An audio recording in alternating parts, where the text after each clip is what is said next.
All right, let's dive on. Let's dive on into this next one here, huh? So this deck has a couple of pieces from a couple of different directions. The first is that it has the Mist Wraith package that the other lower to the ground fearsome decks have been playing successfully on the ladder now. We have Mist Wraith here, which when it comes into play, it grants all Mist Wraith allies everywhere +1 attack.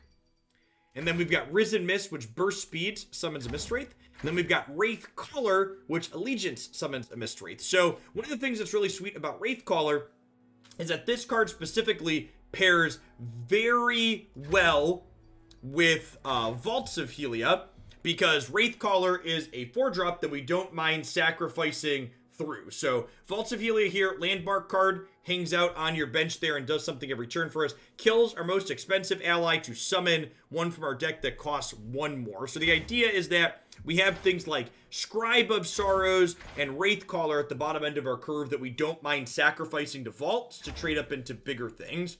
And then the top end of our curve has some real bangers to close the game out with Vault. So the idea is Vault turns our Darius here into Rekindler, and then Rekindler brings back the Darius that just got sacrificed to get Rekindler, and then Rekindler at the very top end of our curve gets turned into Captain Pharaon, and to quote Captain Pharaon, he'll end this. So let's go ahead and dive on into some games with this and see how it goes.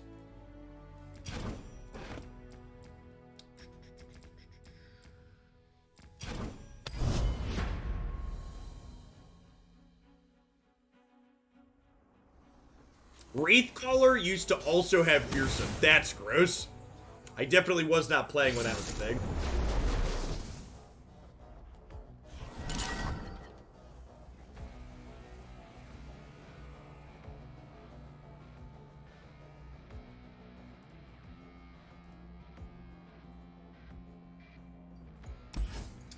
So I'm Mulligan the Collector. I think I'm into keeping the Risen Mist here against Deep. We're probably the beatdown in this matchup.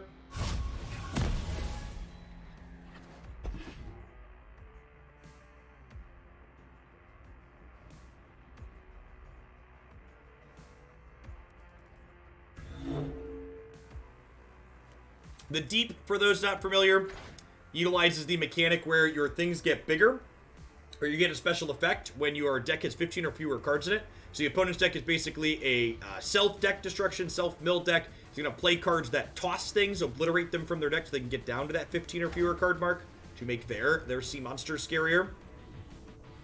Find them down in the Deep.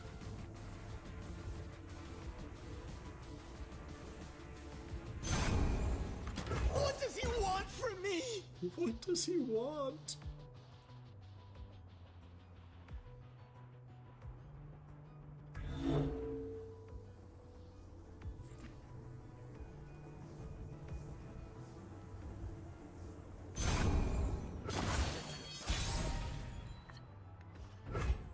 That's a lovely draw.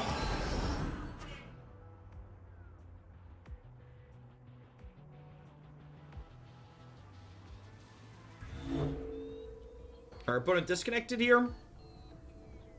The Deep needs something. Does it? I thought the Deep had a pretty okay win rate on the meta stats last I checked. Gotta get out of here! Get the trash! Eat the trash!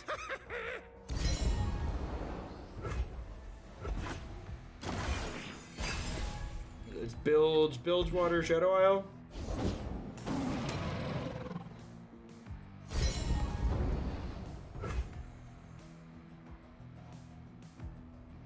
I don't have it offhand. If anybody knows what the Mobilytics is on that offhand, feel free to share. Nothing to fear.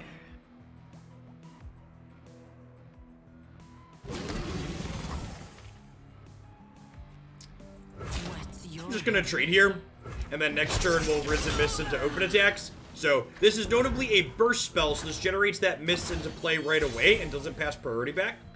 So we get to do this and then immediately attack because we retain that priority.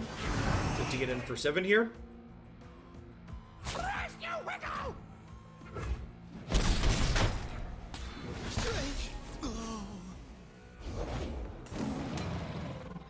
Yeah, the deep effect mechanically, I feel like they basically accounted for all the things people complain about when it comes to self-milling in other games.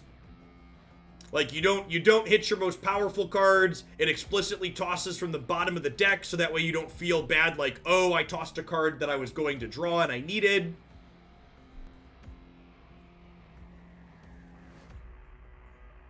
So this gives us a random ally that died this turn. So hopefully this gives us back an Elise or a Mistwraith. And then we'll all get to play that out this turn as well and have decent open attacks next turn off another Risen Mist.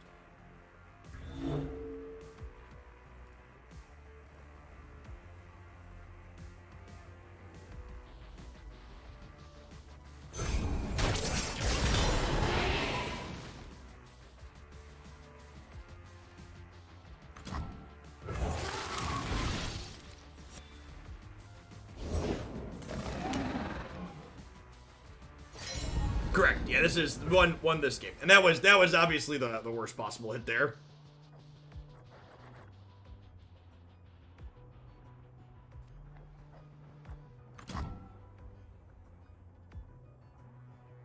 The chains, they never stop.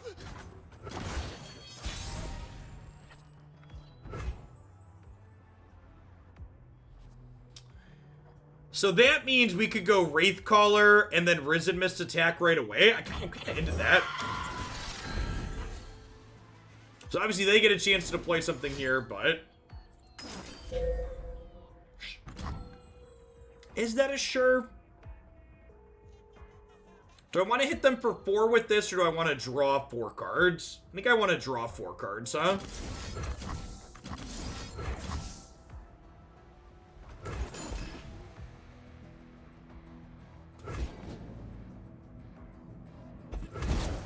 I think this position technically favors our opponent. They're pretty close to getting deep here.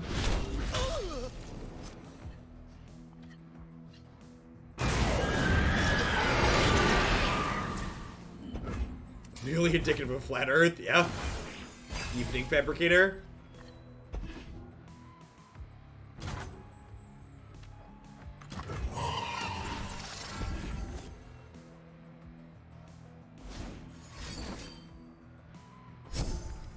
You are in the deep, opponent.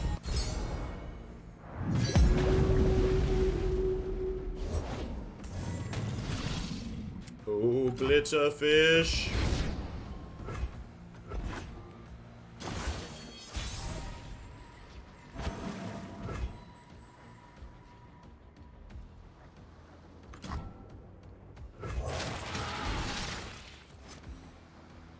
Yo, dog.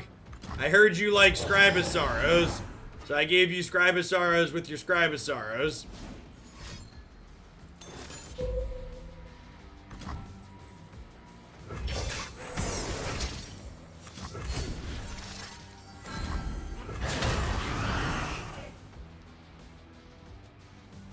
I feel like there's probably a whale or another Vile Feast in my future.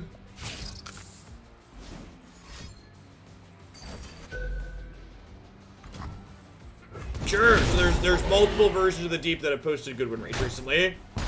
Nice, Beck. Thanks for looking that up. And my anecdotal experience has definitely been that the Deep is more than reasonable at the moment. But again, that's purely anecdotal.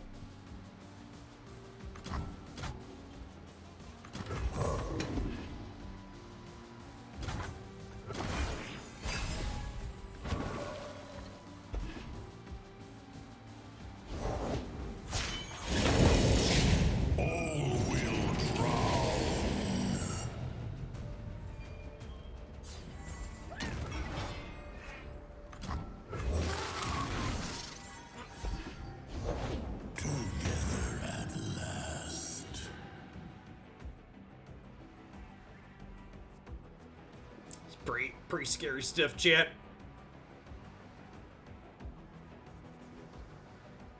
So I vault. This turns into either a Thresh or a Drain Idiot. That's not very good. I think we're just Dariusing. I'll handle this myself. Forward, forward.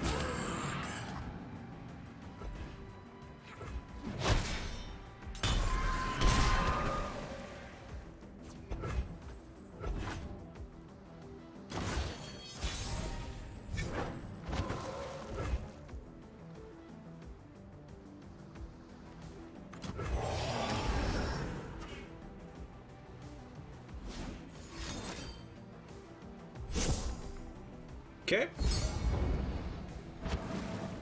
So Maokai's ready to level, basically. It's fine. We're gonna die before we draw through our deck, anyways. Well, they can't ruinate me anymore. Captain, carve a path.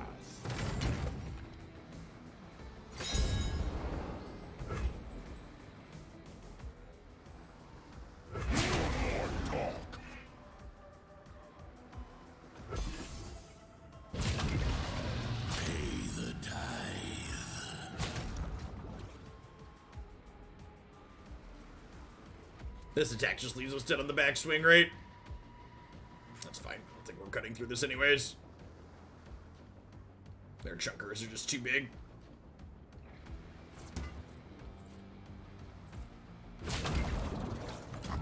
Yeah, this is for some. We could draw a vengeance or a. We have 2 vengeance, a 2 of the Noxian thing that destroys something.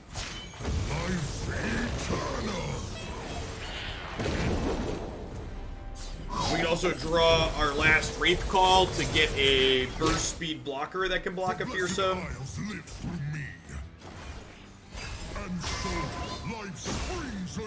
It's got like 5 life draws here. It's not one of them. Down. We're rolling in the deep, chap. Rolling in the deep.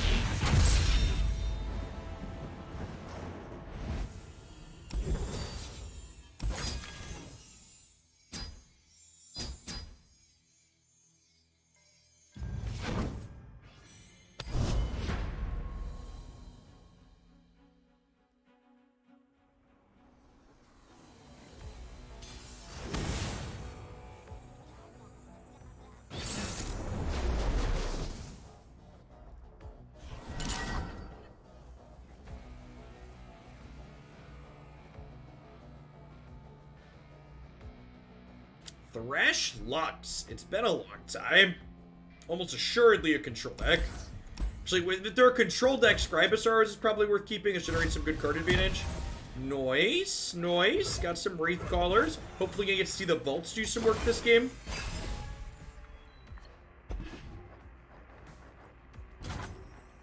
I know what lurks in the shadows. What lurks in the shadows?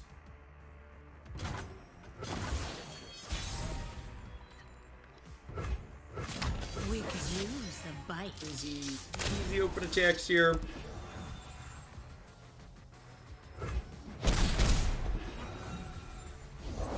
Discipline and steel. Turn a mana here passing, but not just playing this out as a naked 2-3.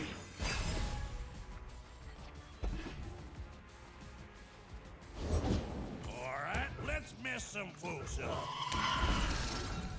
Didn't brick on the Wraith Caller.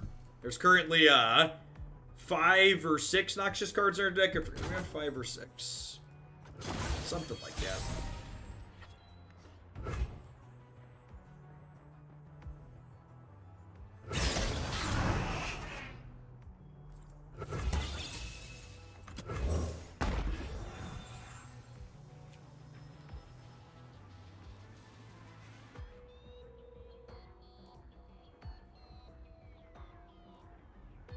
Darius Vault. We are on 5 Noxious cards. 2 Scorched Earth, the Baron, and 2 Darius.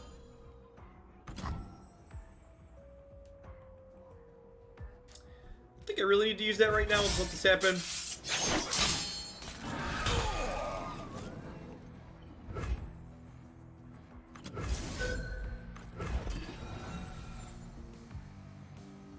This level's Elise.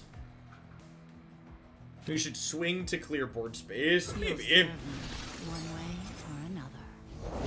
One way or another. We're gonna serve her. Gonna serve her. Serve her. Let me change into something more comfortable. Bye, Elise. Hi, Elise.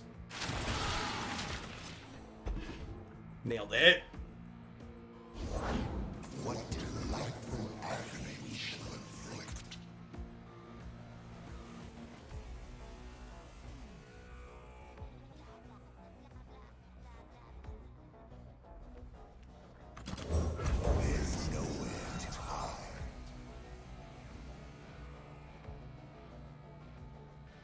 It's just good deck building, chat. We march.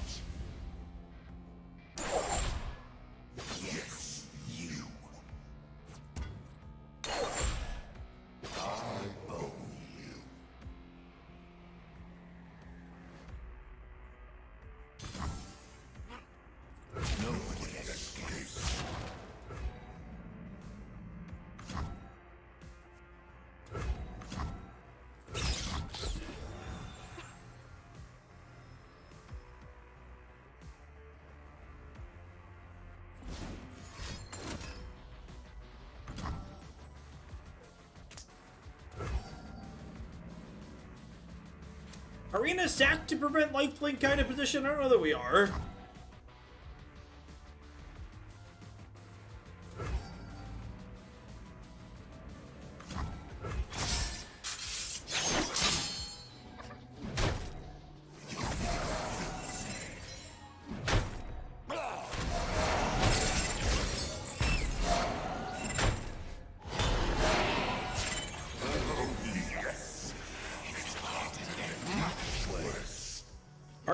Our deck's very bad against Thresh, chat. We give them lots of things to die in return.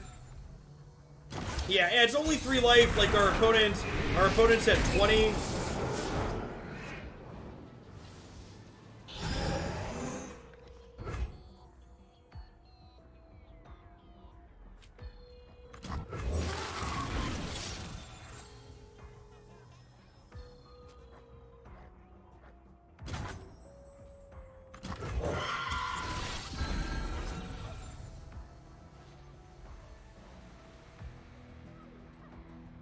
I was blocking protagonist.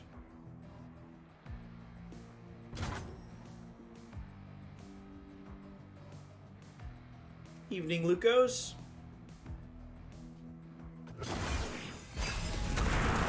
Hope you're doing all right, bunkered down out there. I'll take him dead or near enough. They are playing Lux as their other champion.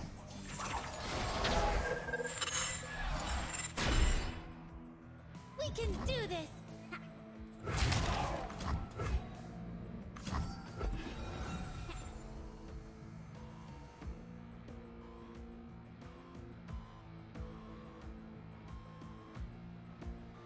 With them still at 20, it feels like this one's gonna be an uphill climb from here.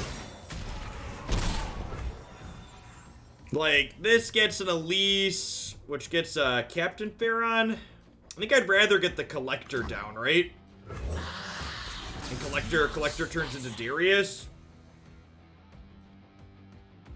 And the Darius turns into Rekindler. We get a couple of Dariuses going, perhaps.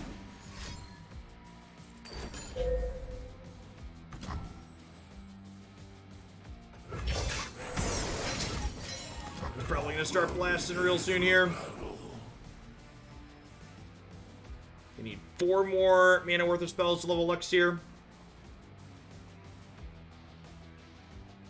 This glimpse we've been sitting on this whole game because we didn't really need to draw cards could eventually pay dividends here. We can use it to sacrifice things like this. Oh, I think we're just letting that happen, right?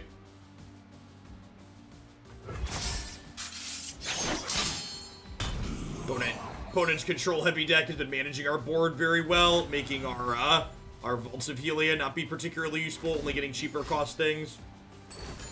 So, if I get rid of the target of this in response, this doesn't actually cast, so Lux will not get to level up unless they have another 2 or 3 mana spell. Or 2 to 5 mana spell, I suppose. Sweet tones of misery.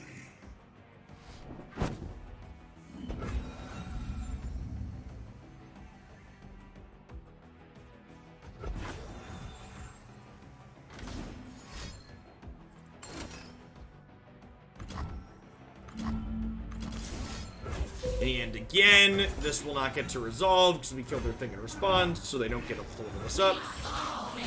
No beams for you!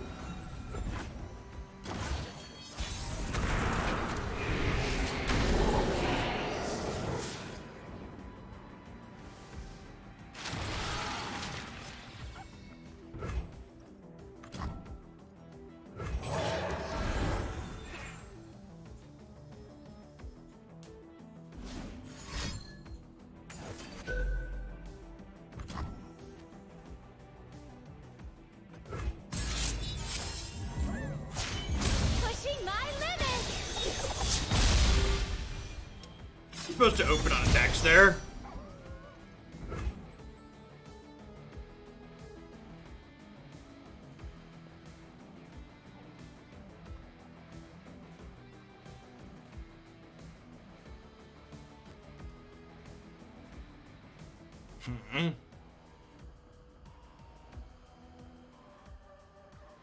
Do I want to kill Lux or do I want to kill this?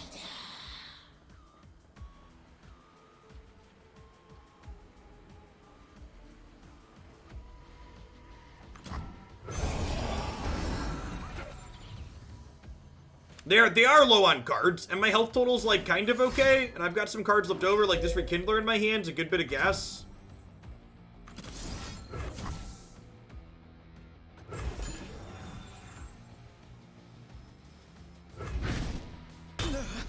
By the light!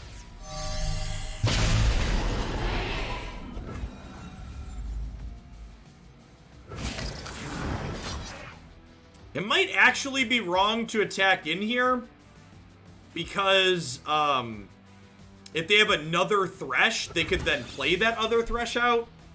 I think I'm actually just gonna pass.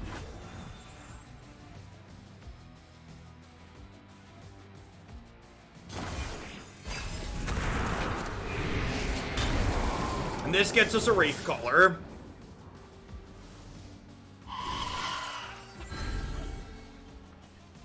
Now, an issue here is my deck is out of 5s. I'm through both my 2/4s and my Thresh at this point.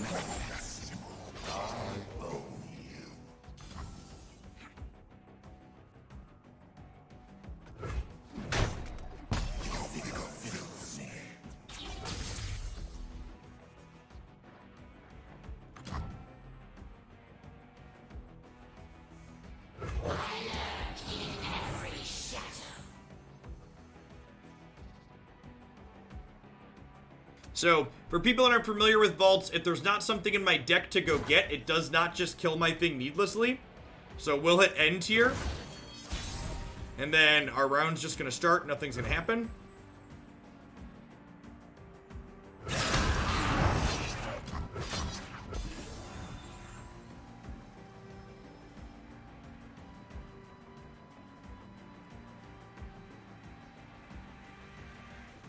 Like, this is 18 up front. Obviously, they could have things like Vengeance here. Yeah, like, this game's been kind of impressive for our deck, right? Like, we've really gotten to see Vault in action here. If I do this, they don't get the final spark, right? They don't get counts towards that.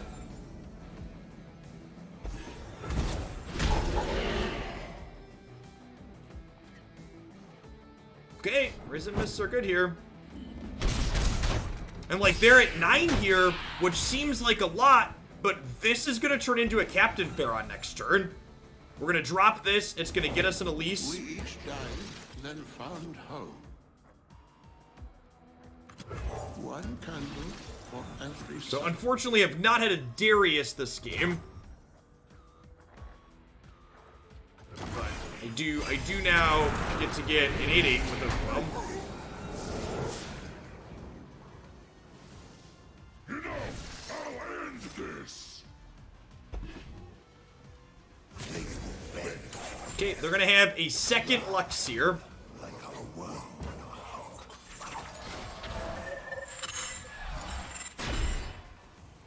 The sun is shining. We should too. They won't pass. I think we do this, right? This kills their Lux inside of combat. We had a unit die at the start of turn from Vault.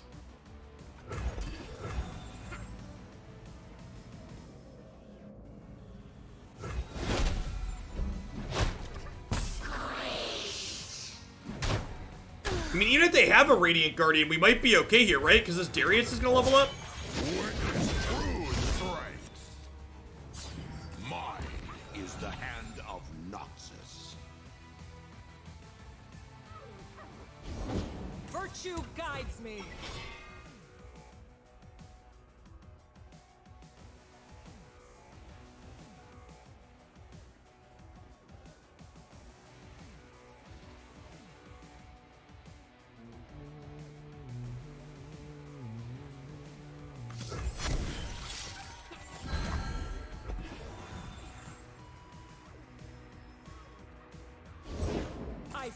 for the fallen.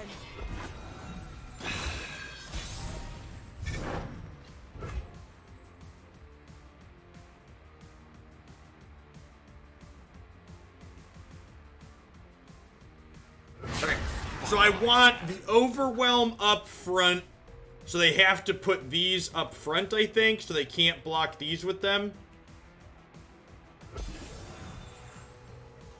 I don't know how this combat goes if they have nothing, but I'm pretty sure we're just supposed to attack with all of it here. And just, like, hope that it shakes out in a way that's okay for us. They're definitely a Ruination deck. Well, if they had Ruination, they probably wouldn't be putting these out. Stay back.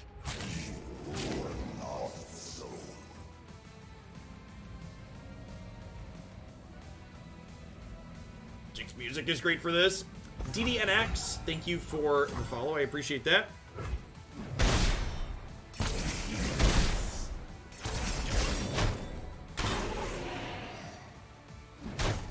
Okay, and like, you know, we've got a Rekindler back in the tank here still too. And they know about these Decimates. These Decimates are heads up. So, do you have a way to not be dead here to just 4 and 4? Hit him where it hurts. Right in the Nexus. Oh, right in the Nexus.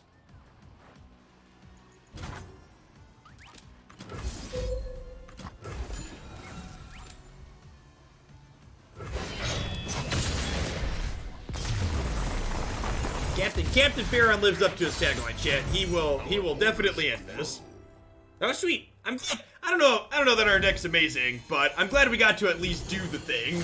Like, really got to see the vault there pop off and get to hum along. Yeah, I agree, Bruce.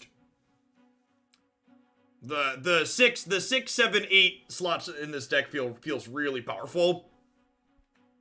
Yeah, the cheeky Black Spear came in clutch as well. We had a number of good interactive elements in this deck, right? Like we got a couple of what's the landmark rule called? Scorched Earth, a Black Spear, some Vengeance, some Vile Beast. So we're not. This deck isn't as linear as the lower to the ground builds are. A little bit more interaction play to them. Gonna keep Elise. Gonna mulligan the rest of the suspenses of looking for some cheaper cards on curve. Really, what we're looking for. Let's get him, crew.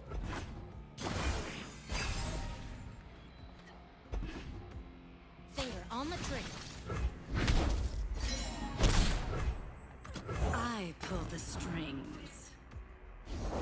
Ye started without me. We played Freljord Oriensol. Freljord Oriensol Leona.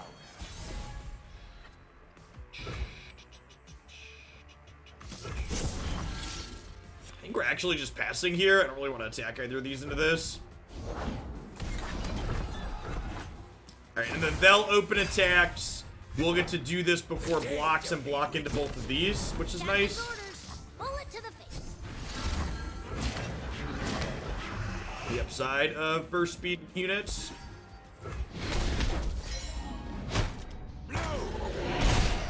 Okay, and then Mist Wraith's the only thing we've had die so far, so Scribosaurus is going to get to make that guaranteed.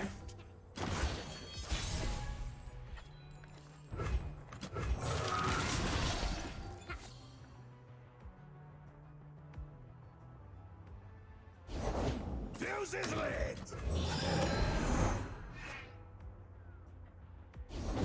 Explosives primed. I don't think I'm okay trading this for this. I think I'm just passing here. Their board's super wide. Good chance we get burned out. Because they have, like, guaranteed 3-4 damage in place. We're at, like, a virtual 10. And then if they open attacks, we're taking at least 2 more. So we're at 8, basically. These attacks seem pretty good for us, though, right? We get to go this. Your hurry.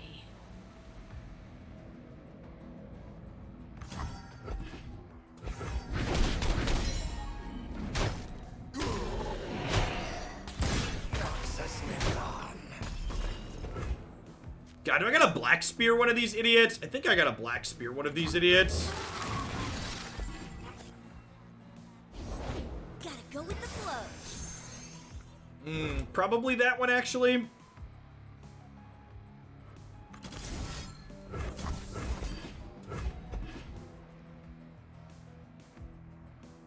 the part where they fervor my face in response. This card is so good. We're at a virtual 5 at the moment.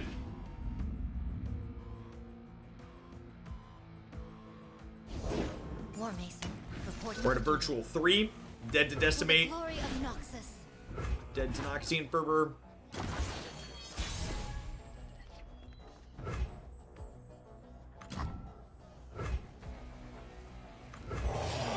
Okay, that technically gains us a life, right? Because it lets us hook one of these.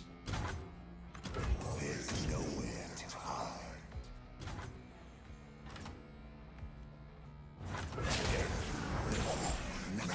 Yes, you. Their deck's impossible to stabilize against.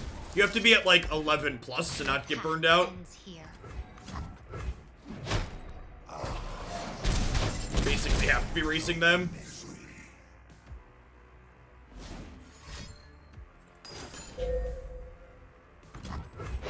Alright, so we have Vile Feast as a live draw here to not be dead. 3 of those. In range. Captain's orders. We're very close. If we had hit the Vile Feast there, we would have been okay. Potentially. Yeah, had lethal on the backswing with the Wraithcaller though. What a tangled web. Well, so if you're perma-stunning their board, that means you were really fortunate that they just didn't have enough reach, Lucas. So generally speaking, if like by the time they can no longer attack you, you need to have like 10 plus points of life. If you're in the single digits, their archetype generally can burn you out. Between fervors and decimates and chip shots. Hey, Captain, thanks for the 37 months. I appreciate that. Welcome back. Just keeping me around. 3 Sejanni's Twisted Fate Gangplank. So we know that this is either 3-2-1 or 2-2-1, because if it was 2-2-2, Sejanni would be ordered last based on cost. So almost assuredly a like mid-range interact. I guess it could be kind of aggressive with Sedge and Gangplank. Mulligan Thresh, keep these 2 cheap cards.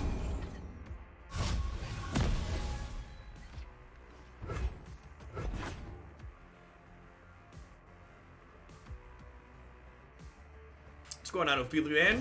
Pokemon VGC was a lot of fun last night. We are definitely going to revisit Pokemon VGC on stream next week. You won't feel it first. If it continues to be fun and successful, maybe it'll become a regular part of the chip. Definitely see that working into some of the variety segments.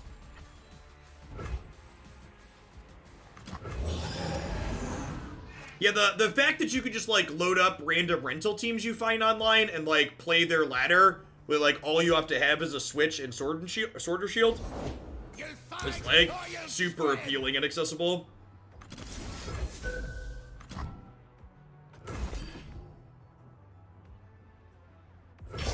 Yeah, big agree, Lucas. I was expecting it to be way more difficult to get into than it was, and the rental teams made it super smooth and easy. I think I'm fine attacking this into here to get a point of damage on it.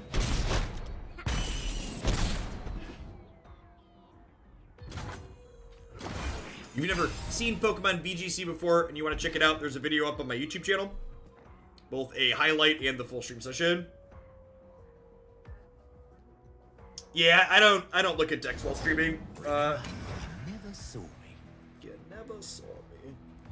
Alright, so we get to Wraithcaller here. And then we get to Thresh next turn to eat this at least. Wait, do they just not attack? That's my tail. Probably a misclick.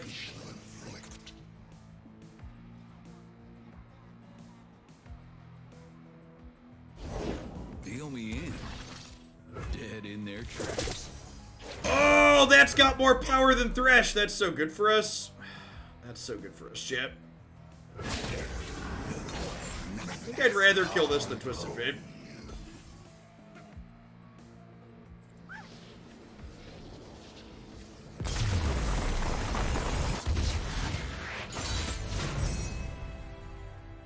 I really like Mythgard's core gameplay loop, Bruised by Dog, and I feel like they do a lot of really good stuff with it. but Runeterra has just ruined me in terms of what getting cards is. Like, I've talked about what I've spent on other card games in the past, and like, I have my expenses spreadsheet open on my third screen here. So, oh, was Mythgard last year? My Mythgard spending might have been last year. My 2019 expenses spreadsheet. God bless you, Google Docs. So like, yeah, so like Mythgard, when I got into it last year, it cost me over $300 to get the cards I needed to play. And like, that combined with just like the loot box aspect, like, they actually do some things in that game that I think Runeterra can even learn from. Like, they've already got full in client tournament stuff that are coming to Runeterra, but they have like the community decks that you can play for free and stuff like that. That's good, but just like not being able to just buy the cards I want directly is just like, yeah. 300. My spreadsheet says $309 is what I spent on Mythgard. Yeah, they have a good replay feature. They have a ton of good software things, and their core gameplay loop is good. It's just, it's not good enough compared to Runeterra to move away from the appealing economic model. To also be blunt, for selfish reasons, when it comes to, in terms of producing content, like, if all other things were equal, the ceiling on Runeterra content, where it can go, is much higher than the ceiling on something like Mythgard content, right? Because, like, Mythgard content is a small indie IP, and it just doesn't have the backing that something like a Riot-backed product does. Yeah, see, I've heard good things about Faria too, but like, this market is basically impossible to get into, and there's a ton of reasonable littler games out there, but they're just, in terms of like trying to turn content into a job, even like transitioning to something with Runeterra that has a future, like, I've taken a big hit.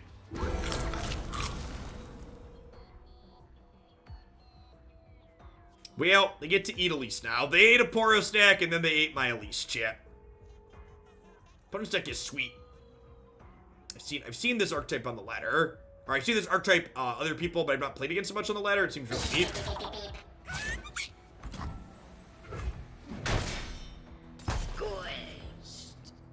Yeah, and like, I would average, you know, I'd probably average my couple 100 to 300 people that I get when I stream Runeterra if I did Mythgard, but like, that's like the ceiling, right?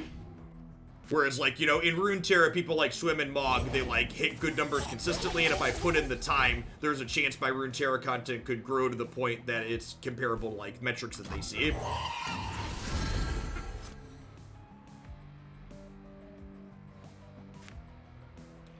I mean, to be fair, if they eat another Poro snack, I'm pretty happy to just trade mist rates into their Poros, because their Poros are going to be flipping huge.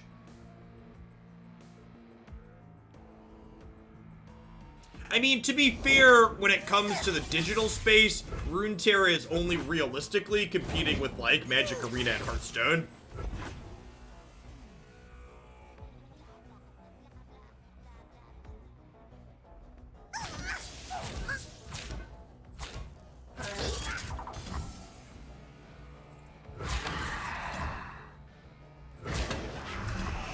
I'm trading here.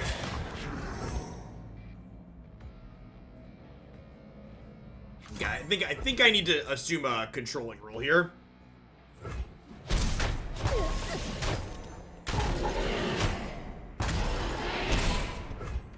This is on tablets. It's available on Android and iOS in addition to your PC. Top deck one time.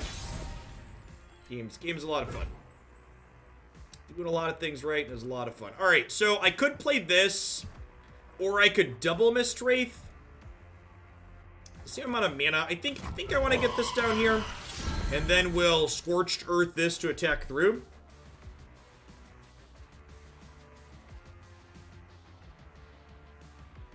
I could hold this as well, because we could bank this mana to carry it over to next turn, potentially.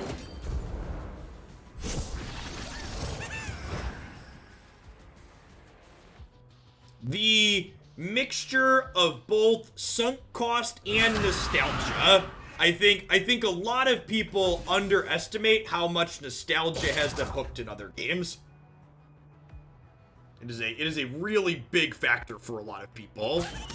And there's something to be said for, like, having something familiar that you enjoy, I think.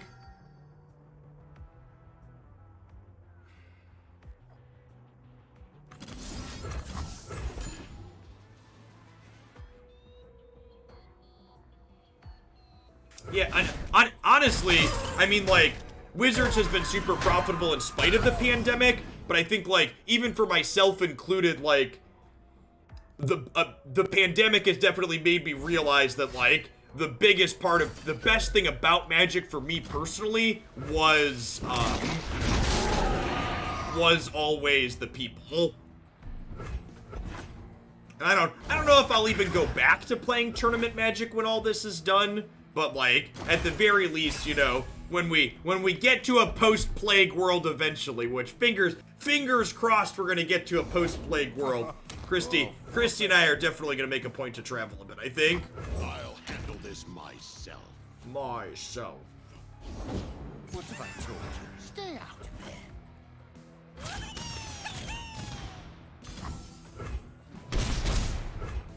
Great, we could potentially kill them this turn if they don't have another Portal Snack.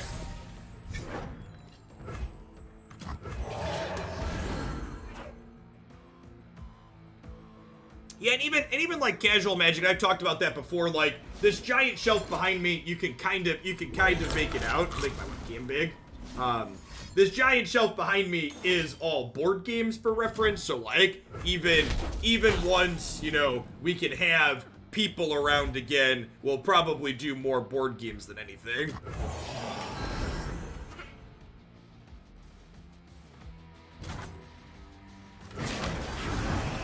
Been our go-to. Deal. Tracy's. Them trying to go long here seems great for us and Captain Farron. I suppose they do have Tryndamere. If this last card's Tryndamere, we could be scared. Darius got Thermo Beamed, for people that weren't following. What have I told you? Stay out of there. Well, Tryndamere comes back when he dies.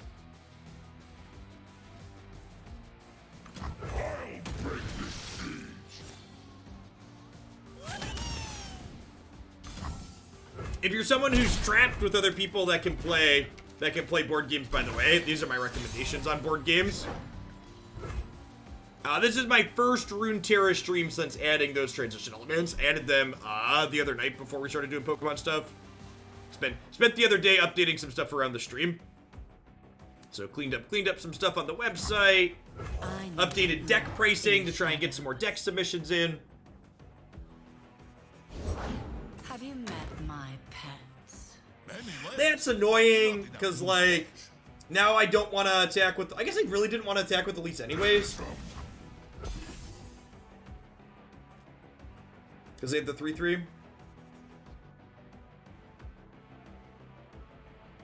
Next week, Blood Moon. I haven't locked in my schedule fully for next week. I'm waiting to see... So, like, tonight's viewer metrics for Evening Runeterra have been a little bit mediocre. I appreciate everybody's that's here, but I'm waiting to see what my evening metrics look like tonight, tomorrow, and Friday. And even then, like, it's a holiday week in the United States, so it's fully hard to estimate. So I'm waiting to see what the evening metrics look like before I shuffle around and lock in what my schedule will be next week.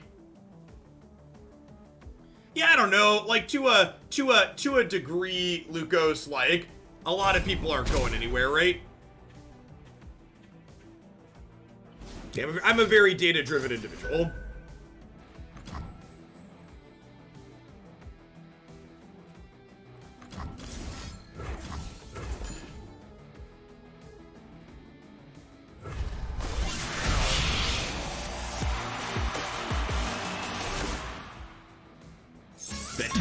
Vengeance saving our backside there. Give it all with the elusive one. This is cute.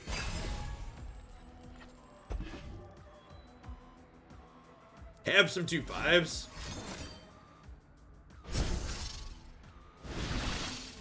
I have had very mixed feedback from people in terms of what Bloodborne is. So I'm interested to see what Bloodborne is when we get there. We're probably not going to get to Bloodborne until like the end of December. Assuming the other games we play are reasonable. But yeah, Bloodborne is in the variety queue. There's a few things ahead of it. We must all make sacrifices.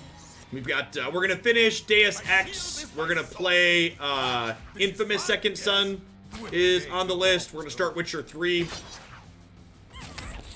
Witcher 3 is a long one, though. We're not gonna play Witcher 3 to completion before we start another game. I do plan to do a full week of Witcher 3.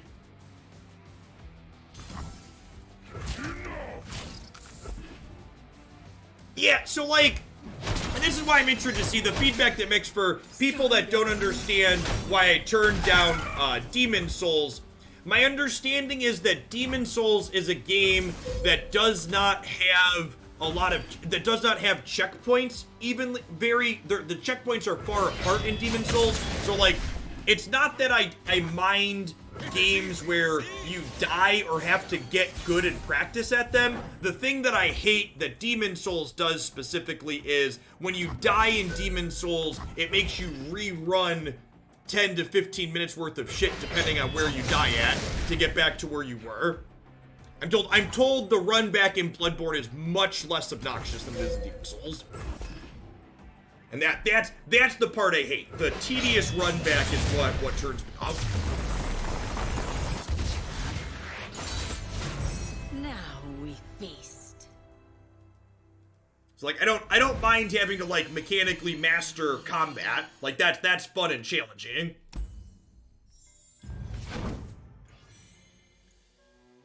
Sweet. All right.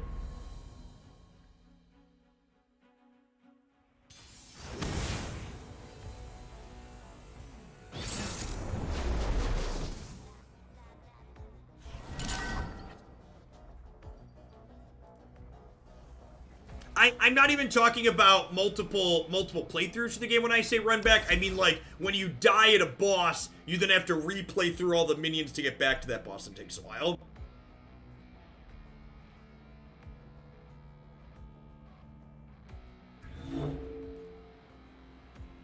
I think I mulligan this, even though it's interaction against the aggro deck. I think we keep our cheap plays again.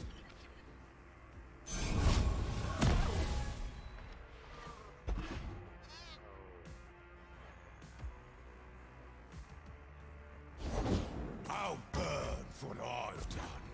The dead don't need riches.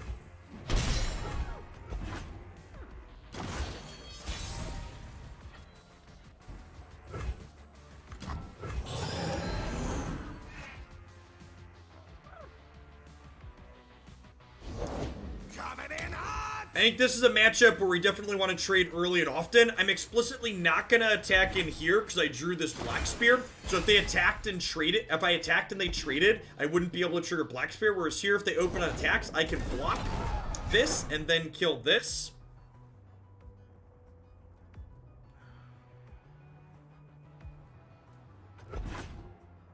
We're gonna take a pretty big hit this turn. We're gonna go to 11, and then honestly, I'm not sure if we can even recover from being at 11 here. It's gonna be a uphill fight for sure. The homie Snip, thank you for the follow. Welcome to Homelandia. Good evening to you. Black Spear needs something to die before it starts working. Next turn, I'm only going to have 4 non-spell mana, so I can't quite Scribe and Mist Wraith, which is unfortunate. Let's see what else they play out here. Perfect. Don't fervor me. That is the thing I explicitly asked you not to do, opponent.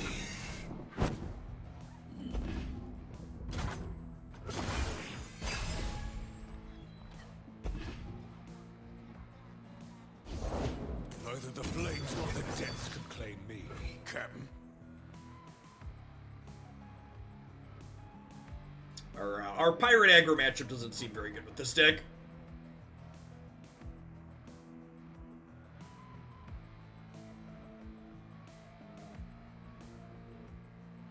I'm back. What's going on, Keswick? Keswick, did you just see an ad on my channel? I have to ask, did you just see an ad on my channel? You said you back. Did you just get sent to an advert?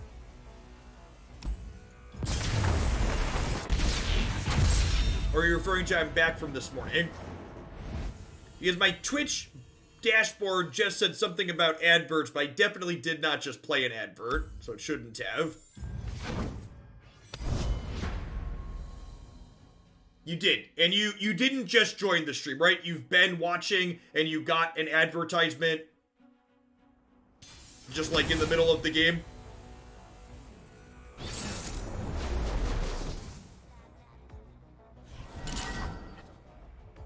Yeah, okay, thanks. I'm sure he's gonna be annoyed. Yeah. That just happened to you also. Thank you. Sorry about that. That's Twitch fucking with my channel.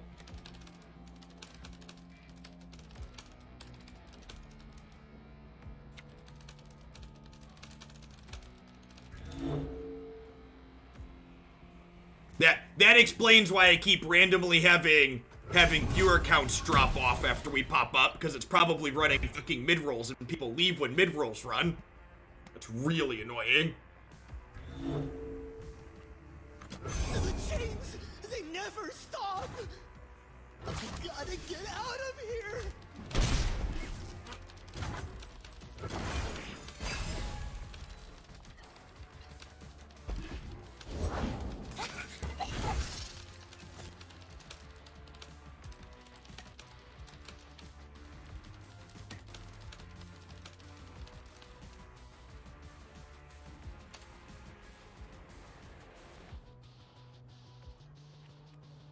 Yeah, it's a big deal, right? Like, especially as someone who's currently, like, trying to shift over and, like, branch out into things, like, Twitch doing that has actively hurt my content this last week or so that it's been doing it.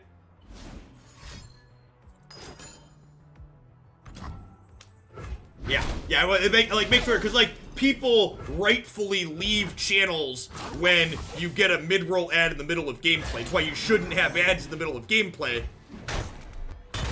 That's why when I manually run ads on occasion, it's when I'm walking out of the room or when we're in between decks and I'm setting stuff back up. That's really frustrating. I know what lurks in the shadows. Have a mushroom. Thanks for the sub gift, Tutu. I appreciate it.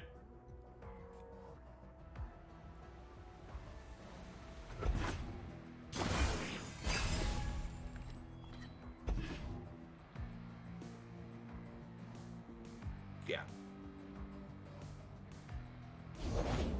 It's especially offensive because, like, they're definitely not doing it on all channels. Which is like it makes me look like an asshole when an advert runs in the middle of my content to someone who's new to the channel.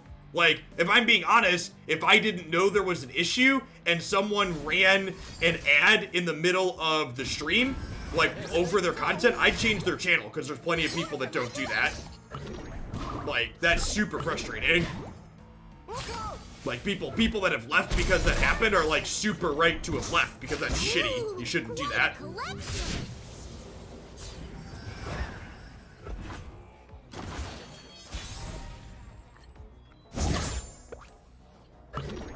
Are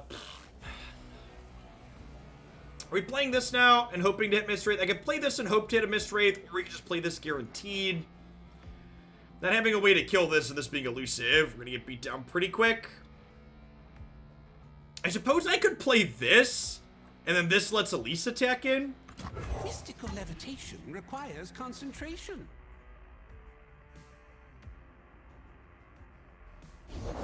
Oh, if mushrooms could talk. I'll have what he's at. You won't suffer long.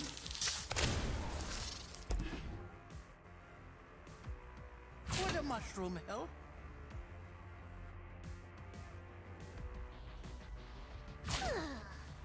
I'm a peddler, not a meddler.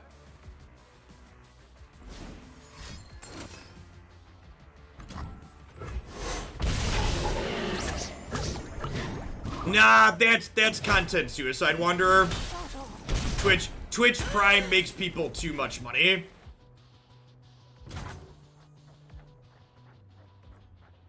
All right, I'm gonna give an unpopular opinion. I think YouTube monetizing the videos of non-partners is not a big deal. I know YouTube makes a lot of money, but I think people underestimate how much it costs to run all of that crap.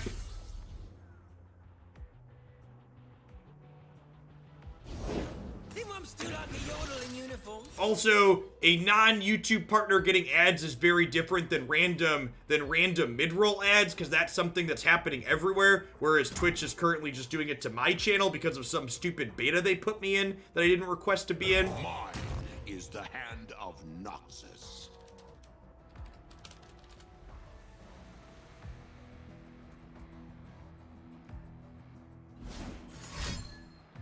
Oh, that's a harvest right there.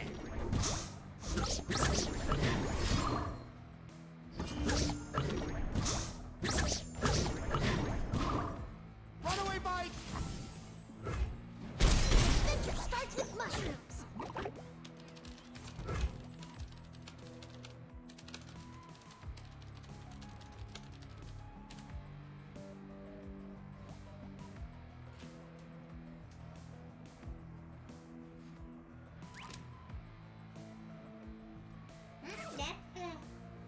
What?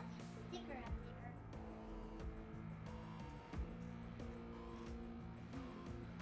What's up, dude? And life. I'm at 10. Yeah, I think we're gonna lose. We got a lot of mushrooms in our deck. Sammy, this is not a good deck. You should not play this deck. Oh, we shouldn't play it? There's too many mushrooms? Yeah, I don't think the mushroom deck's pretty good. I don't think it's good. Well, they have mushrooms. They put mushrooms in our deck. We're gonna lose because of their mushrooms. So,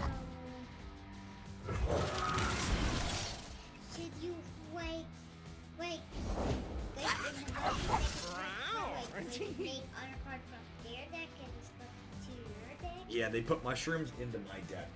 And when I draw them, they hurt me. Okay, is that the right deck? Is that the right deck? Shall oppose me. Am I supposed to gem this? I think we're supposed to gem this. So attack into these X3s. Spitter out from the darkness. They have 15 more. They have 5 more than you. They have 5 more points. Would a mushroom help? Might win. You don't know? What do you know?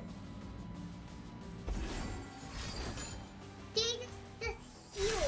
They frostbited my guy. They made him cold. Look at that. He lost all his attack points. I'm a peddler, That means not a he's meddler. 0, he's useless. He is useless.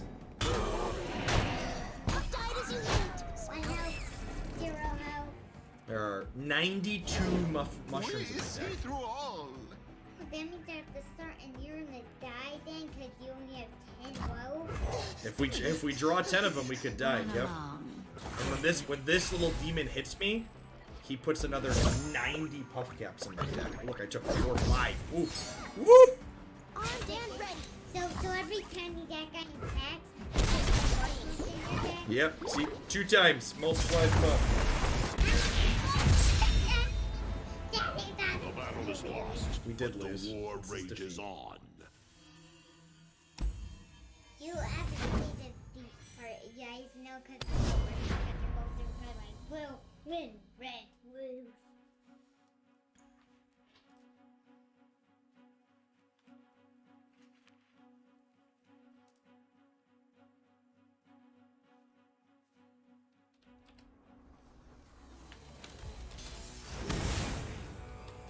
Oh no. What deck is he playing?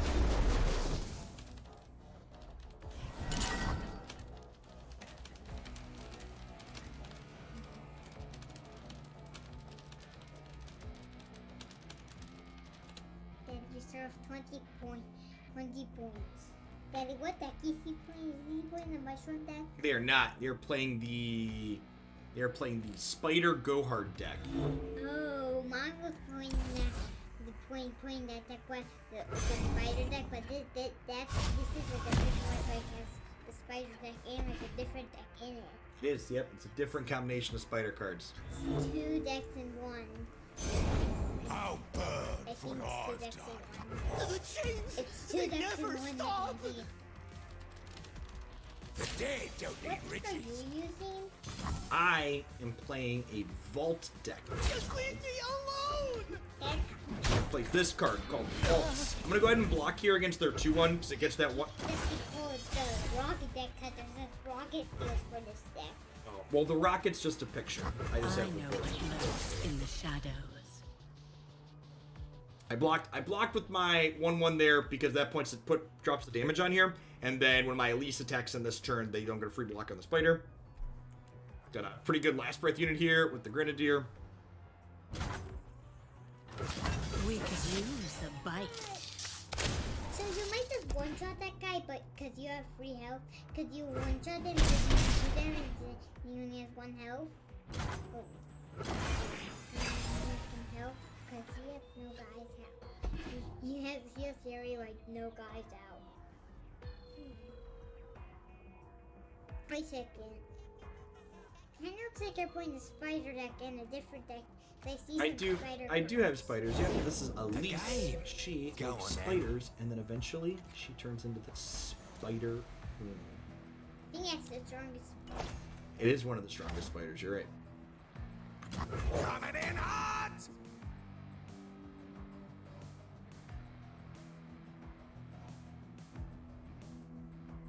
So pretty unlikely that our spiders are going to live here against their go hard deck. Sometimes these go hard decks play Vile Feast and Unspeakable Horror as well. For silver I talk, for gold I listen. No attacks, eh? So they don't have any blockers for her because she's fearsome. So I think we just open on attacks with this. You won't I suffer don't really want to long. attack my 3/2 into their 2/1, I don't think. Our spider card disappeared. Every time she attacks, she brings a spider friend along. Oh, but her wound This evolved is outrage! into a spider, so. Yes, if you have enough spiders on the board, she turns into dare. a spider queen. Oh. But I don't think you can get enough spiders on the board. I don't think there's enough room for that. Like, if for one spot for I'm her, always up and for a round or two. Then all the other spots for spiders, and then her turn for like a spider queen. Yep. Oh. 3 spiders in play to make her the spider queen. Okay, so you should start How with the- people worse. And actually, we drew another Elise here, so we have 2 crawling sensations. So each of these will make 2 spiders. 2 plus 2 is how much? 4, so you have 4 spiders. Is 4 bigger than 3? So you can still do a spider queen. So we'll get the spider queen. Yep. What if we make 6? That means we need 6 more of the spiders and make 2 spiders. Yep. Well, Ah, I turned into spider queen. As silk. Spider queen gets on the mat. and she makes all the spiders spooky scary. Sometimes these decks play whale, not usually though. They haven't played a single go hard yet, so like pack your bags is not really something that's on our radar to worry about.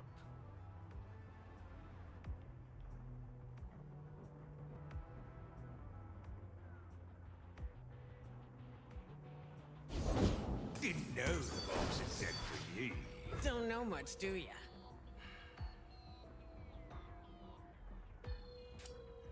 Pass, I think. If they want to end the turn and burn my mana, I think I'm okay with that. They're burning 2, I'm burning 3. Yeah, I think this is an okay exchange for us. You now have enough for 6. And then I think we just open with our challengers, right? So Hey, cost! You have so many spiders. Oh. we do have a lot of spiders. That's 4 bitches. That means you. I think they're probably gonna blow up this keg in response. So I think I'm just attacking like this. It might actually be wrong to yeah, I'm gonna hook the keg. So I don't really want them to block with Twisted Fate. Because if they block with Twisted Fate here, they could play a second Twisted Fate and then red card my board, which wouldn't be ideal. Wait a second. What does red card do? Red card does 1 damage to all my stuff. That does. So when that happens, your Spider Queen takes 1 damage and your spider queen has 1 health, and then all your other spiders, they're dead. Yeah, there's a whale. I sometimes play that one. Spiders are dead. Dude, does the spider queen turn back into the bird? Nope, she's a queen for forever. Then you have, after next match, you have to actually like do that again. Yep, yeah. Every new game, you have to try and get your spider queen back again. I think we've died, chat. I don't know that we could beat Barrel and Whale there. Wait, do you have like another card for like the spider queen again? It's been getting another spider queen. This card will actually bring the spider queen back from the dead. He rekindles anew. See, he's got spirits behind him, and one of the spirits is the spider queen. So that means you can like summon any like game. Scurry, weakling. He re-summons your champion that has died.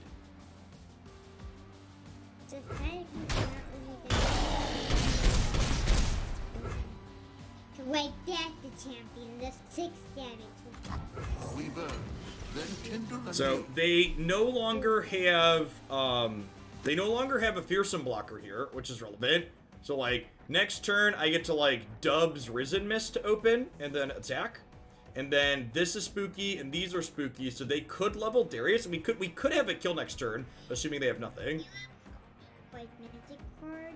These are spell cards. Yippee! I talk to Spell spirits. cards. Live my role. Normal cards. These are champions and followers. These are spells.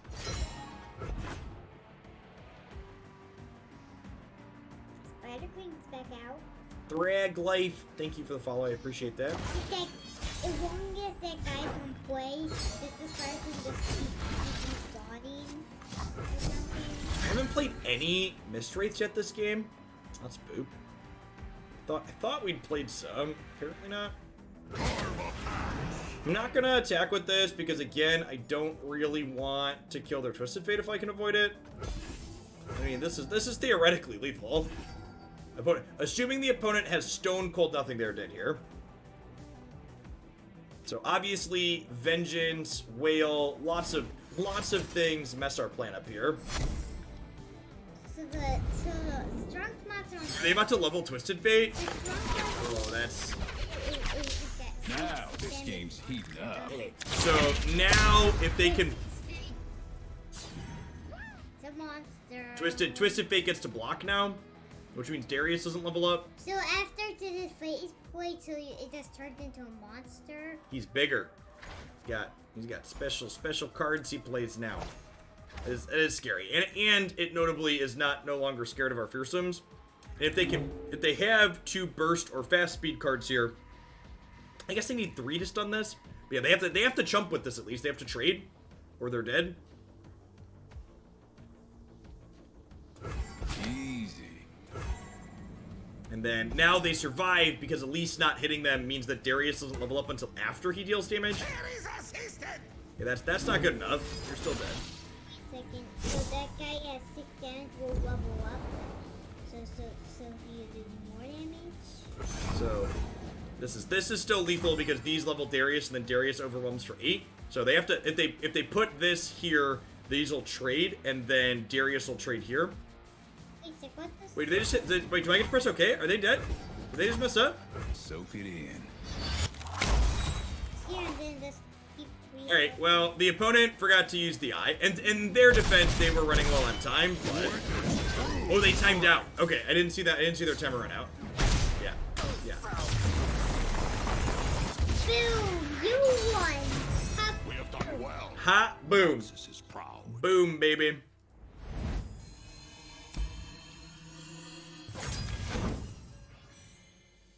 Shep, are you gonna play? I'm gonna keep playing this one. I like this one. We're gonna play 1 or 2 more with this before we call it a day, I think. They did, yeah. The timer update rolled out this afternoon, I believe, or yesterday. How's the new timer feel? Honestly, it doesn't feel any different than the old one. I have not noticed a difference. I also don't really rope most of the time. Definitely mulliganing here just for cheaper cards against their aggro deck. Oh, why is that sticker up there? That's our opponent. Our opponent said hi. I can say hi back. Raise your weapon, Sunwood. Devotion to battle. You have both the same here. Like pet female type that there's like that one's rainbow, the other one's a... Yeah, mine's rainbow. It's super cute. You love my rainbow Poro? I love my rainbow Poro. Yeah, I should learn the white one. Hush now. What do you think, chat? Is the rainbow Poro cuter? Yeah.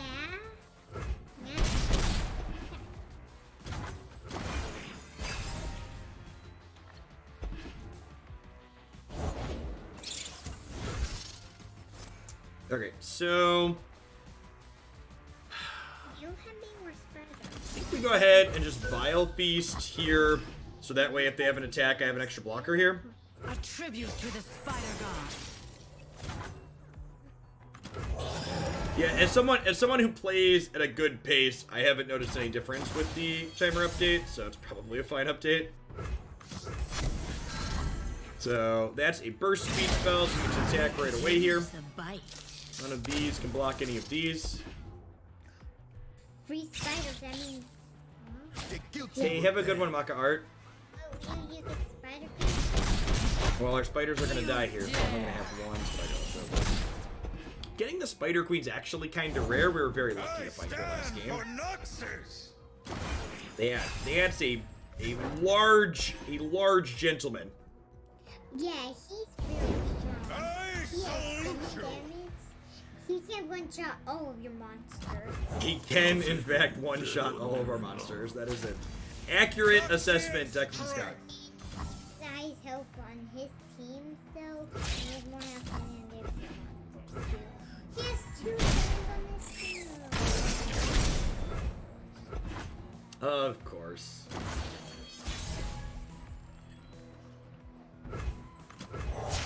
Is that a good draw, chat? Let me know in the comments down below. Mine is the hand. I think it was. Look at him. He's got an axe. He means business. That is a good representation of what Darius does. Ours is the one true light.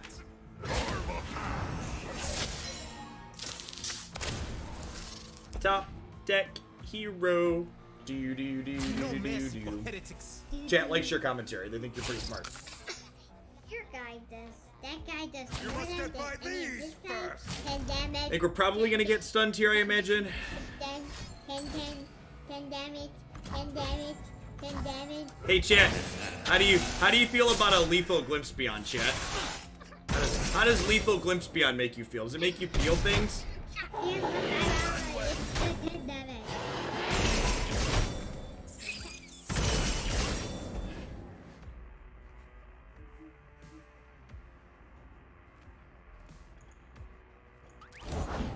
Stop putting it there. I don't like it. Oh, you don't like the stickers?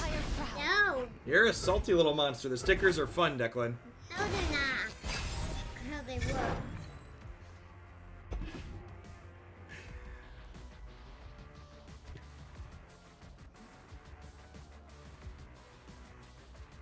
I'm pretty sure their deck doesn't have any ways to interact with these back here. Like, they have, like, Whirling Axe, Whirling Death and stuff, but those don't interact with things on my bench back here. Stickers are pay to win. The stickers are completely pay to win.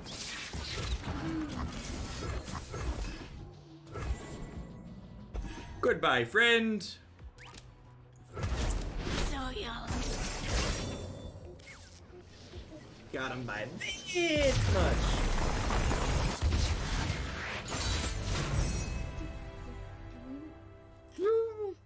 You. One. Dead one. One. Du-du-du. Da-da-da.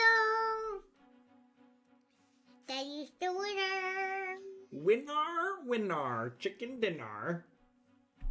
You know what tomorrow is? Tomorrow is Thanksgiving. We're gonna cook a bunch of food tomorrow. I don't want. And you are gonna be obligated to try some of the new food. If you don't like it, you don't have to eat a lot of it, but you're gonna have to try one bite of everything, okay? No. If you try one bite of everything, there's ice cream in it for you.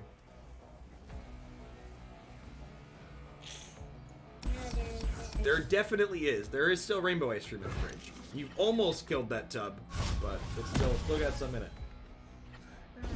Declan's a big fan of rainbow ice cream, chat. Oh, well, I just need the I assume you'll eventually eat all of the rainbow ice cream. No, have I just eat all of the food? So a Legends of Runeterra Open is waiting on one of two things to happen, Loco. I either need I should have attacked him. Okay, these here. We either need in-client tournament support for third parties, which they said they intend to give us at some point, or we need something like MTG Melee. That would work for us. So the only reason I ran Magic tournaments was because we had a tool like Melee to work with.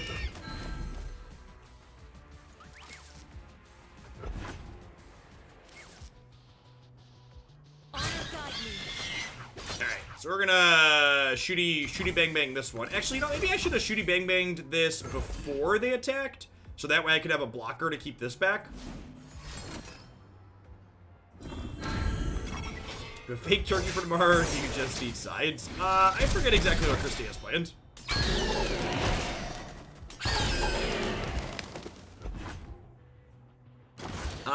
I don't think we have a fake turkey. I know Christy's not really a turkey person either. I think she has a ham to cook for her and the boys. I'm a vegetarian, but Christy is not. And the kids, and anybody who has small children knows that you're just happy. As a parent, you're just happy when they're eating something that's not rainbow ice cream. So, you know.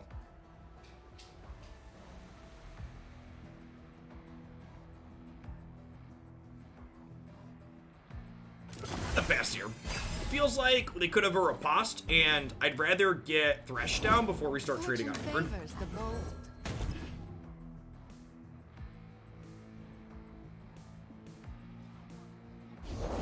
New recruit reporting in.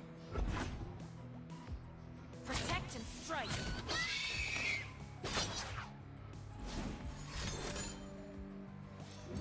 Well, my riposte prediction is unfortunately accurate.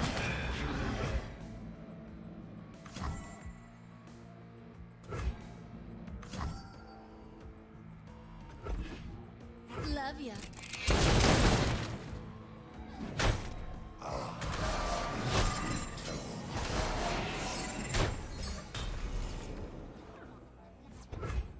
I've got a... we only play 2 copies of Darius because a lot of the time you fish Darius up with Vaults of Helia. So we have one Thresh as the 6th champion. There's nothing to fear. The quiet of the woods. There's nothing like it.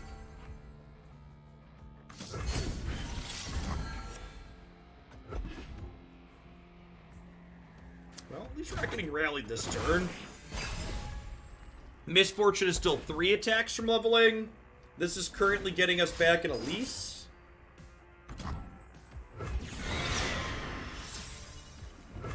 Am I in for this? I think I'm in for this. I guess I could do this, but that's not particularly resource efficient. Oh, we're getting a Thresh. Oh, you're super right. Yeah, definitely Thresh.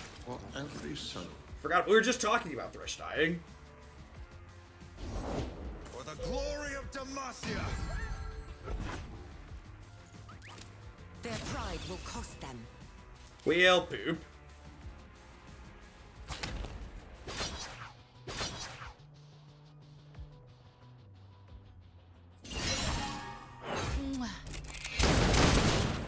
You dare!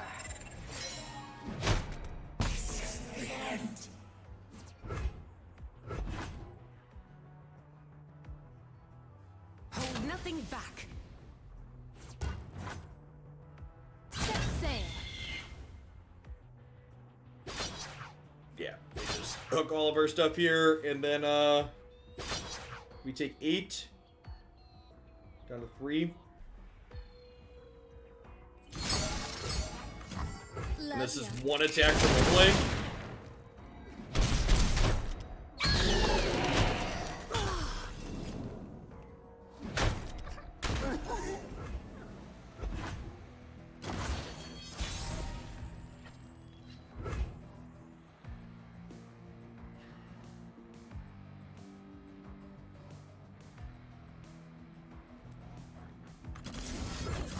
I guess this is the line, right?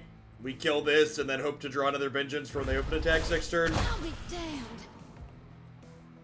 Obviously dead to a stiff breeze. I'll write my own story. Great. Vengeance still lets us live. This means Vile Feast is no longer an out. In the name of Burst our land. Burst Speed Wraith would have also been okay there.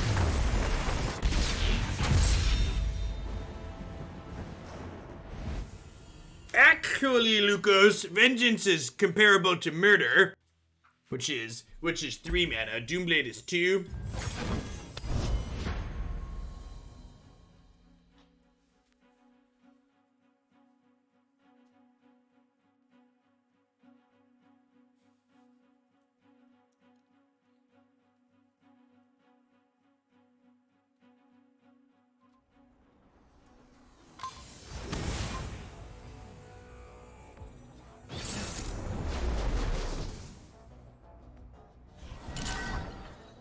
Their misfortune was 1 attack from leveling Space Slug. So if I Wraith Caller, I'm dead on board because they open attacks and our trigger kills me.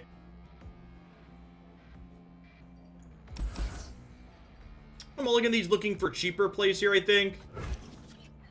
Yeah, if the what's it called wasn't ready to level, that would have definitely been the play to not be dead on board.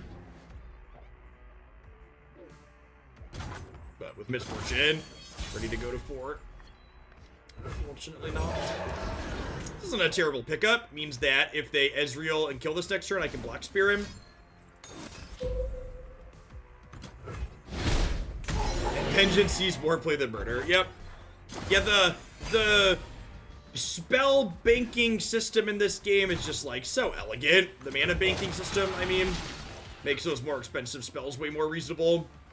We already have 2 Noxious cards in our hands here, which is great. Means that this is very likely a hit on its trigger.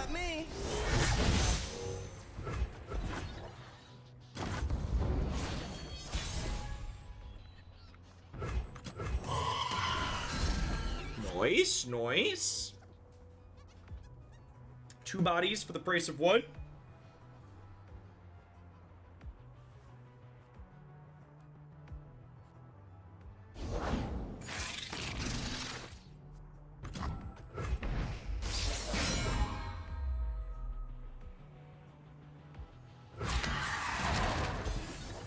They'll trade here, and then probably take the hit here for 2 to play around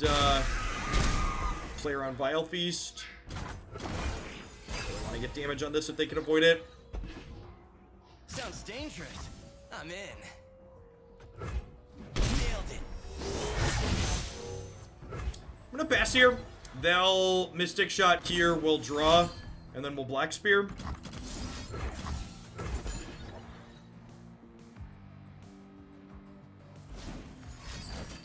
Yeah, that's fine. Charge. So this still happens, and then next turn we'll have 6 mana, so I can go Wraith Caller into Mist Wraith. No way. Get 2 5 power attackers going.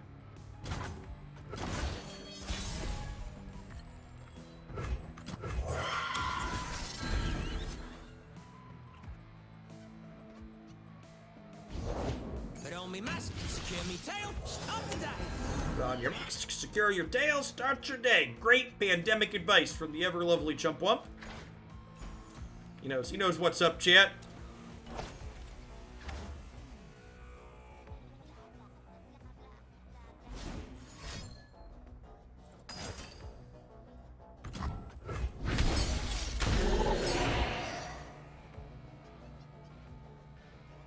Deal. Excuse you.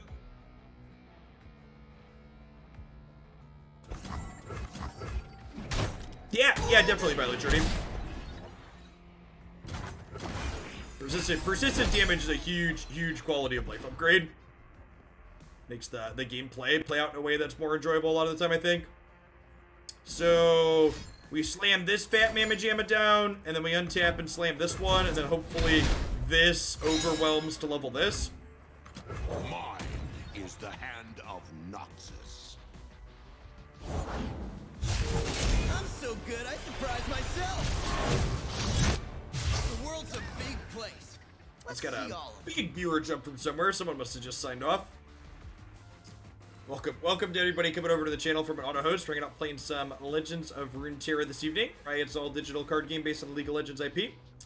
So this is elusive. We can't block it, but they don't have resources to play the Mystic Shot he's going to generate. I think I honestly might want a Vile Feast here just to reduce a point of toughness on here, because ideally I want my Captain Pharaon to knock them below 10, so that way Darius levels mid-combat before he hits them. And this gets me another Spider as well. So we will drop Captain Pharaon to start. They missed their free attack for 2 there. We'll drop Captain Pharaon to start. And then when we attack, we'll order our attackers so Darius goes last. So that way, if our first lineup of attackers knocks them down to 10, he'll get to level. And like, normally this card's super scary, but they're actually in a position where they need to chump block at this point, right? So they could go, if they like block this here, they take 4, 5, 6, 7, and then this can't eat this, so yeah. So this, I'm pretty sure, has to just absorb 8 damage here. And then probably like this here, just conceding. Okay, sure. It's a good way to concede. So Darius levels up in combat, whatever their leftovers in hand there were, must not be enough to power through. Sometimes clicking OK to resolve combat's faster than clicking 2 buttons to concede, right? Not bad.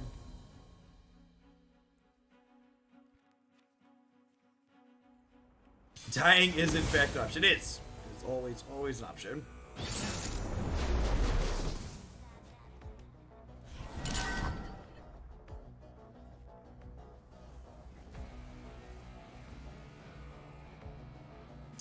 So Johnny Swain, so usually a mid-range deck sometimes has an aggressive slant to it.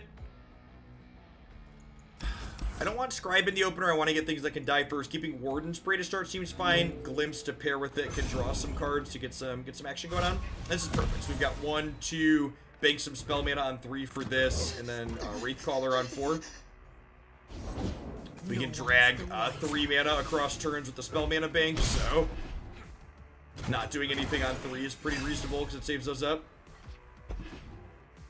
That's true. I was looking over my emotes the other day, and Garbage Time is definitely one we don't really get to use since we started doing mostly Runeterra. Everything's in place.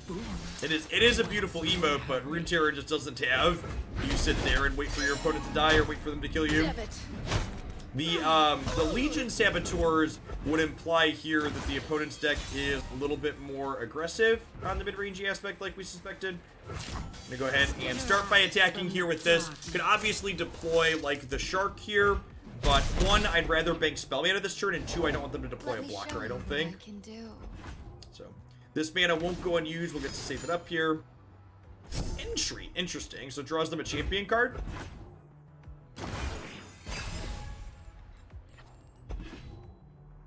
Delish. Can we just take this hit? I can't block these anyways. Drop Wraithcaller here. Get our Wraithy friend out. Another intrigue, sure. Opponent spending mana, not playing to the board's a very good thing for us here. Yeah, so again, I could add something to the board. Ooh, that's an incredible draw. So normally, after you play a card, they get a chance to play things and respond, except with burst speed cards. So this burst speed add a unit is super good here. Because it means I get to add pressure to the board, and they don't get to do anything first. So had I played the Shark, for example, my opponent would get a chance to deploy blockers before we got to attack. They can play quick and burst speed things of their own in combat, which they don't have. Getting them to 3 here with Pharaon in hand should lock it up.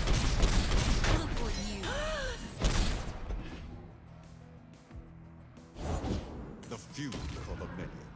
So I'm going to go ahead and deal 1 to this here at end of turn. So that way next turn we can kill this with Scorched Earth.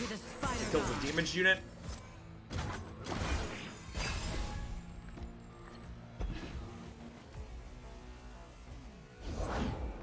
To no one.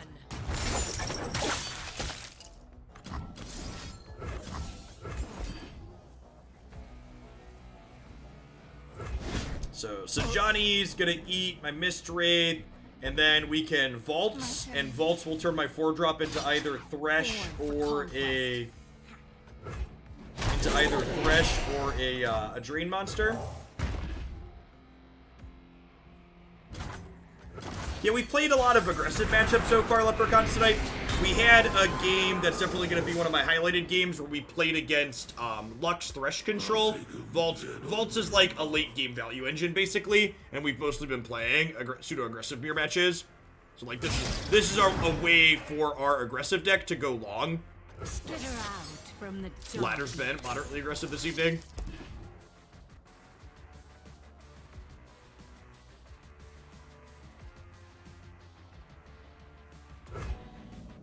So, the Neverglade Collector here that we pulled with the Vault this turn says every time an ally dies, we drain them for 1.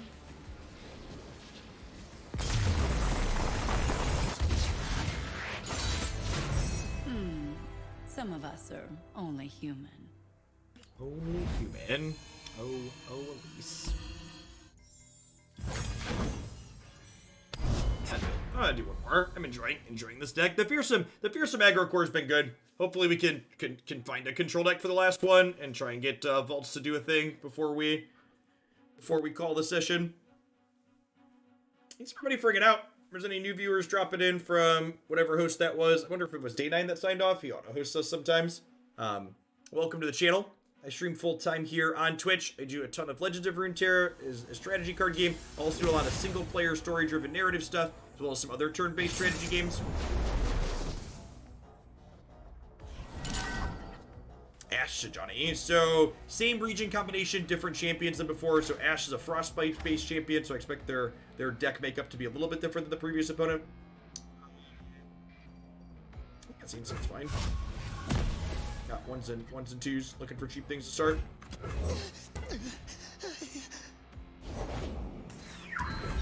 Gotta get out of here! Treaties. That light!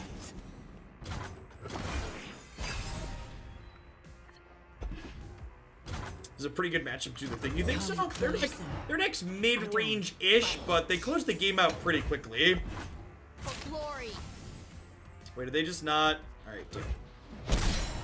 That's Challenger. They could have forced me to block, but they didn't. I think they misclicked. I think there's a strong chance our opponent misclicked there, chat. A true Freljordian welcome. Stay back.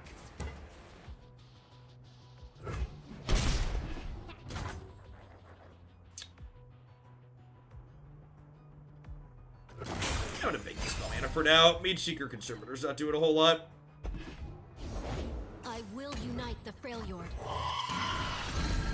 Recaller's been so good tonight. We do have 5 Noxious cards in our deck, which can miss on the Allegiance trigger, so it's been nice sitting on those consistently. Be kinda sad when they... It'll all be over soon. Be kinda sad when they Brittle Steel. No Brittle Steel, okay. Should I switch out Riptide, Rex for Captain Baron and my Twisted Fate deck? No, I don't think so, Safari Hat. So the TF Swain deck is more of a mid-range to control deck, and the nice thing about Riptide Rex is that he plays to the board.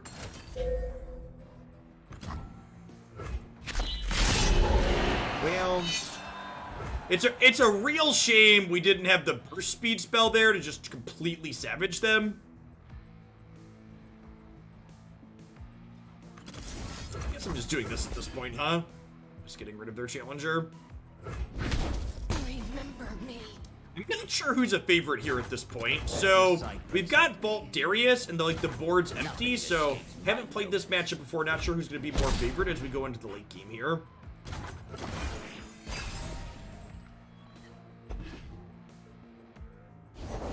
Our strength is yours.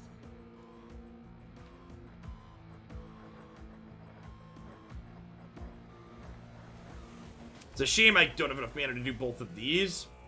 I think I'm playing the Vault and then taking a hit. I think I'm playing Vault and then taking a hit for 5, and this will turn this into Elise. Will lead the way.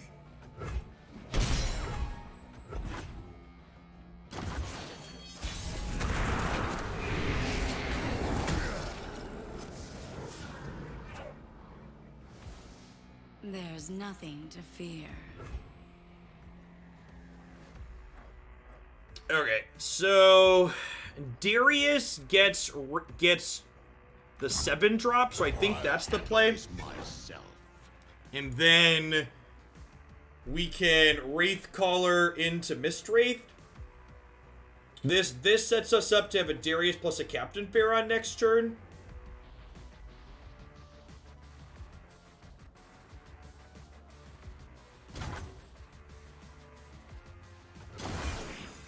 Easy past the turn burn the mana here. Super excited to get that option. I think the tempo loss of my opponent passing there is probably going to cost them this game.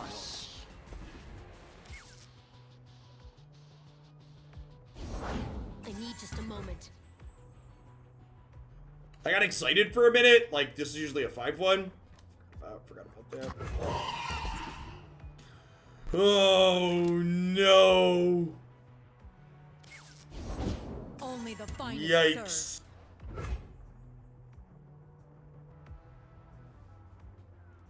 So, this only makes a Mist Wraith friend if, quickly. Amarosans, stand together! hit the top card of our deck is a, it's another Shadow Isles card, which it was not.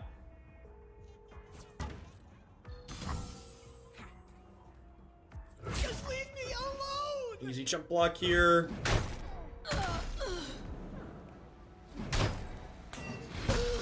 Missing on this Mist Wraith could keep my opponent in this game. This is going to turn into Captain Pharaon, which will give us decent open attacks at least.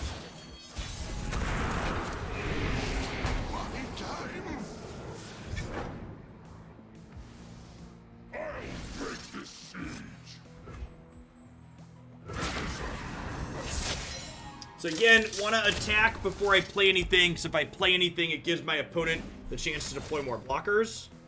Sure, the boss wins. I know a challenge when I see one.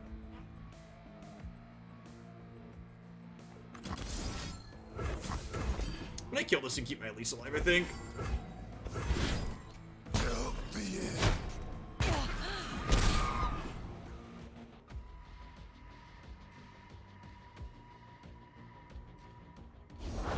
We fight for one Freljord.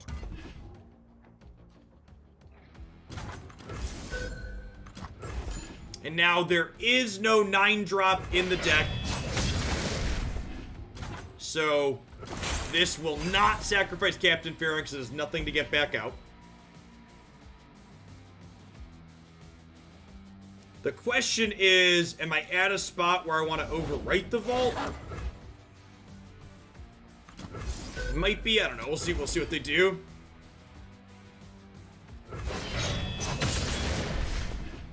To non-subs who are watching the stream, did you just get another pre-roll? Did you just get another advert in the middle of the channel? In the middle of the stream?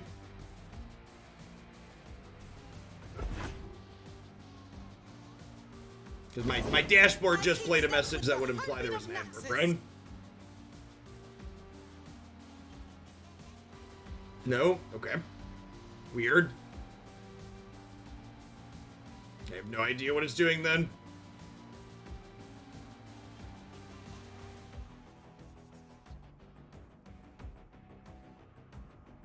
Was it a pre-roll or a mid-roll, BDP? Getting an advert when you first join the stream is normal. Getting one in the middle of the stream shouldn't be happening, especially during a game. Locked and ready.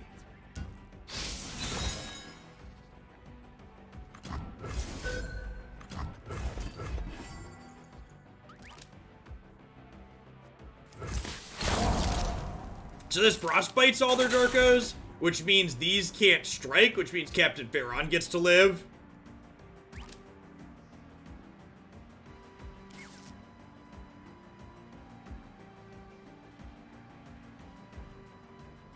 Yeah, honestly, Fox, that could be a good power level increase to the card that's otherwise a little bit weak, making sure it always gets something if possible.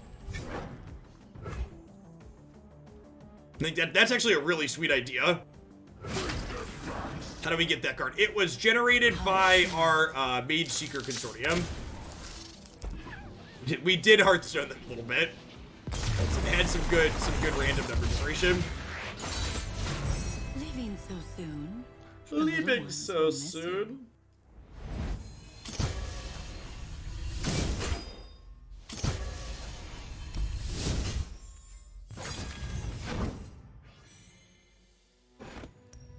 Yeah, the death rattle. We actually double RNG'd it because we can pull it up here in a second. Our deck is playing our deck is playing 2 copies of Warden's Prey, and then Warden's Prey generated the idiot that generated the spell. Warden's Prey. Oh, is that not even a card?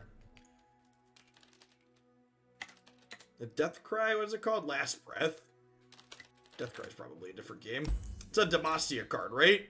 Yeah, it did generated. So, Warden's Prey generated Mage Seeker Conservator, which then generated us the Winter's Breath. So, our SI card generated us the Demacia card, which generated us the Freljord card that won the game.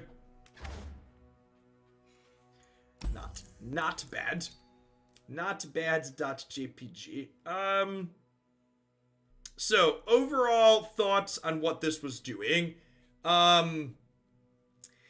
aggro matchup felt really bad. I don't know that there's things that we can meaningfully do to make the aggro matchup better. So like this deck has a lot of similarities to the fearsome aggressive deck that's going around, obviously because we're also playing the Mistwraith package, but we're giving up that like extra bottom end in that package in order to play this kind of big top end go large against other mid-range and control decks. And the pure aggro deck's probably a little bit better, not even a little bit. The pure aggro build is definitely better in the aggro mirror, but I wouldn't be surprised if we're a bit better against the other decks that are going big. We have some more staying power with things like Rekindler and Vault letting us churn through our deck and getting higher value things. I do think overall this card's probably a little bit on the weak side in general.